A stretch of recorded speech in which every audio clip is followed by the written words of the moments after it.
Background info: my name is Sean. This story happened at Walmart in January of this year. I used to work at Walmart in September, but I quit to go work at my sister's donut shop. At Walmart I worked at the register. I would see this woman from time to time. I actually ended up being good friends with her. She was chill to me and most people all the time, and she was just really cool in general. We would hang out after my shift sometimes and I loved being around her. Alright, now to the main story. In January I was at Walmart looking for a Lego set I've been trying to get for a little less than a year.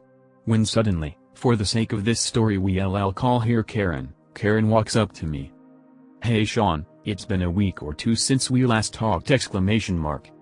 She would randomly pop up out of nowhere and scare me like that. This was one of those times. "Oh hey, it has." She quickly interrupted me, which was weird since she would usually let me speak first, but I thought nothing of it since we've known each other for so long.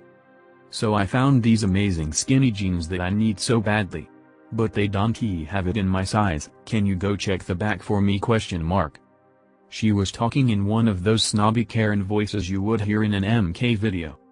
"Oh sorry Karen, but I quit my job last month." With that annoying Karen voice she said. "Ha ha ha. You've always been so funny Sean. But for real though, can you check the back and see if you guys have this in a size 18?" Karen seemed really off today and this confused me because she has always been really happy. "Oh, I am not joking. I really did quit last month after Black Friday. I can't really handle that many people."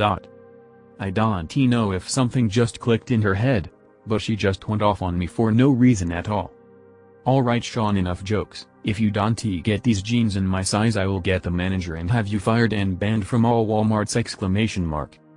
She was really causing a scene and I could even see somebody recording from afar. Karen has never yelled at anybody that I've seen, so this was really confusing and actually kinda scary for me. "Whoa Karen, calm down, I really don't work here anymore. Why else would I not be in uniform?" Which she responding with, "Well maybe it's because you're just trying to pull a prank on other people. Well guess what Sean? It is not funny, and I am gonna get the manager!" At this point I am just standing in the toy aisle, completely confused and embarrassed with all the people staring at me. A few moments later my old manager came with Karen. Let's call him Bob. Now Bob was the best manager ever. We would hang out any chance we got, but after I quit we kinda slowed down. We're still in touch though. Here he is. "Hey Sean. Bob is here to fire you." Bob came up to me and said, "Hey Sean. It's been a while, you doing good?" "Yeah, I broke my arm a while back, but other than that I am fine!" Karen looked shook and so confused, which kinda made to cackle a bit. Bob told Karen, "Hey lady, Sean actually quit last month, so he doesn't work here anymore." Of course Karen's hate being denied, so she said, "Even the manager is in on the prank? I'm out of here." Karen stormed out, and after that I never heard from her again. This whole situation was so weird and out of character for Karen, so I am still kinda confused on why she flipped out on me. If she sees this post, chances are she is gonna sue me for harassment. Also I am pretty sure she stole the skinny jeans that weren't even her size. Nor were they the proper size for skinny jeans.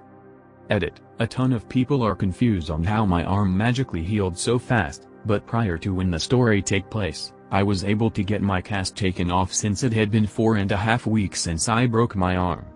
Without my cast it wasn't too obvious that my arm was broken. Hope this clears thing up.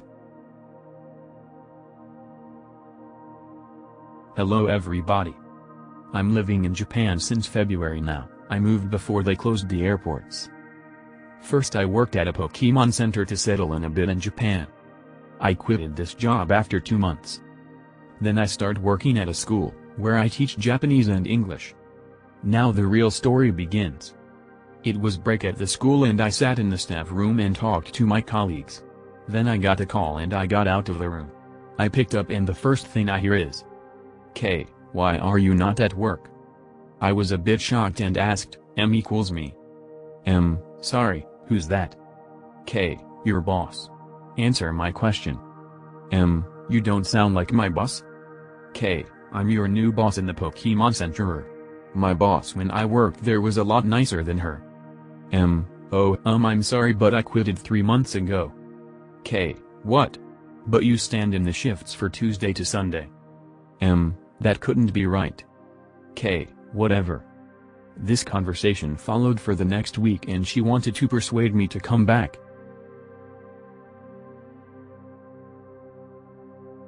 Not sure how interesting this one will be, but it made me and my co-workers laugh out of annoyance when it happened, so here goes. A little background: I work in film as a set dresser, which among many other tasks includes being a glorified mover. My fellow set dressers and I were finishing up our final days on a gig, this past week. On Friday we had a full 16-feet truckload of furniture that we didn't use in the movie, that we were attempting to donate to a thrift store. The staff at the thrift store only locked a few furniture items for us to donate, which were throughout the truck, which forced us to have to unload a bunch of our stuff to get to a few items that they would take and then reload the other furniture back on. The staff left us to do our thing as they were busy. We were already a bit confused about our own situation with the store. It was really hot outside and we were all tired and sweating from a week of furniture moving. Cue Karen. This woman pulls her car up to where we are and gets out with a couple boxes of items. She sees us and flippantly asks, "Where should I leave these?" We tell her, "Sorry, we don't work here, we aren't sure." She starts to get a little huffy and instead of looking for a staff member she just spots one of our dining tables and says with an irritated sigh, "I guess I'll just leave these here," and plops the boxes on our stuff. My co-worker responds with, "Actually, sorry, that table isn't staying. It's going back on our truck. You can't leave it there." Now she is visibly annoyed and with a raised and very entitled tone asks us again, "Well then, where should I leave this stuff?" To which we again reply, "We don't know. We don't work here, you have to ask someone who works here." At this point she is pretty irritated and huffs over to where I am standing, angrily throws the stuff on the ground next to me, stomps back to her car and promptly drives away. It felt like she pegged us as working class people and therefore we must be able to give her the answers she wanted and couldn't understand why we didn't have them. Some people are so entitled it shocks me. This happened the other day. I was at a local store and a Karen was giving the cashier a hard time about a coupon. I guess the coupon was a specific store coupon and it wasn't for the store we were at. Karen is doing her Karen thing and spots me 2 people in line behind her. She starts yelling at me to tell the cashier to let her use her coupon. "Karen, you there, tell this hussy to override the system so I can use this coupon." Me confused, "Are you talking to me?" "Karen, are you all stupid here?" "Yes, tell her." Me, "I could but it won't do any good as I have no authority over her." "Karen, you're her supervisor, you can tell her to do it." Me, "Ma'am, I don't work here." Karen, "Of course you do. It says so on your shirt." Me, "Ma'am, just because my shirt says shit show supervisor doesn't mean I work here, I actually supervise different shit shows." Karen, "Of course it does, why would it say supervisor if you don't work here?" Me, blank stare, "You can't possibly think." Karen finally registers how stupid she sounds.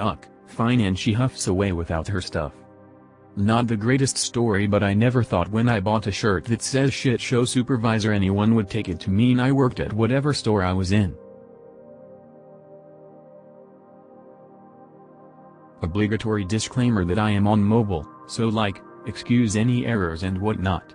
Also, this is my first post, so if there's anything wrong please let me know and I will fix it. Relevant background: I, 26F, have severe social anxiety and am formally diagnosed with agoraphobia. I started going out less and less, then COVID hit so I stopped going out at all. When this happened 2 months ago, I had been on meds and in virtual therapy for only about a month after not leaving my house for 2 years. Part of my therapy is getting out of the house a little bit at a time, and this was my first trip out to a real public place.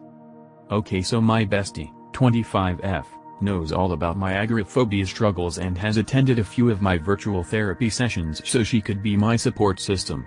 She suggested we try to go do something and we decided on making a quick trip to one of the little neighborhood mart of Walls. We actually made it all the way through the store with minimal panic, but I was feeling overwhelmed by the checkout situation. We opted for self-checkout, but I was still trying to be independent, so I asked her to wait by the exit, which is right at the end of the self-checkout section, so she wasn't far. So there I was, minding my own business, scanning and bagging, when this lady, in her 40s maybe. She had a lot of mascara goop in the corners of her eyes and was wearing those foam platform flip-flops like it was 1999, if that tells you anything, came up behind me and tapped on my shoulder. I turned around and all she said was, "My station is messed up," before immediately walking back to her register. I didn't realize she thought I worked there. I was wearing gym shorts and a pink shirt, so it's not like I was dressed like an employee, so I turned back around to my register and started to pay for my items. A few seconds later she comes up behind me again, grabs my arm, and says, "Excuse me?" I said, "My station is messed up." I was frozen. I had no idea what to do and couldn't think of any words, so I just kind of stared at her, and her mascara goop, trying to calm myself down. I wasn't trying to be rude, I was genuinely panicking and trying not to have an entire breakdown in the middle of the self-checkout. She starts raising her voice at me saying, "My station is messed up. It is not working. I need IT to be fixed. How else do I need to say IT for you to help me?" I was so anxious I thought I was going to throw up. "If you know you know," and she continues with, "What is your problem? All I need you to do is swipe your little card. This is self-checkout. Your only job is to make sure the stations are working." At this point everyone around us had turned to watch the show, and Bestie, having seen my obvious distress, came up to my register. She immediately recognized what was going on and very calmly said, "Ma'am, she doesn't work here." I swear you would have thought she had just slapped this lady in the face or something. The lady starts yelling at us. She could have said that the first time instead of staring at me like AR, our term for a special needs person. Was I supposed to read your mind? I still hadn't said a single word. I could feel my face burning and my eyes filling with tears. It was not good. Bestie immediately steps up and yells back at the woman, "Why would you assume someone in gym clothes is on duty at Martwell? What about her using her own self-checkout register would lead you to believe she is working right now?" Bestie grabbed my card out of the machine. Yes, that annoying remove card beep had been going off for what felt like forever, picked up the bags and the receipt, and told me to come on. I followed her out and turned back to see the lady standing in the same spot just staring at us as we walked out. I know the altercation was partly my fault because I didn't just explain that I didn't work there in the beginning, but also, what kind of person comes up to an employee and grabs them out of nowhere, then calls a stranger a slur because they made a mistake? TL, Dr. Lady at Martwell yells and calls me our term for special needs person, because, in my frozen with anxiety state, I didn't tell her I didn't work there.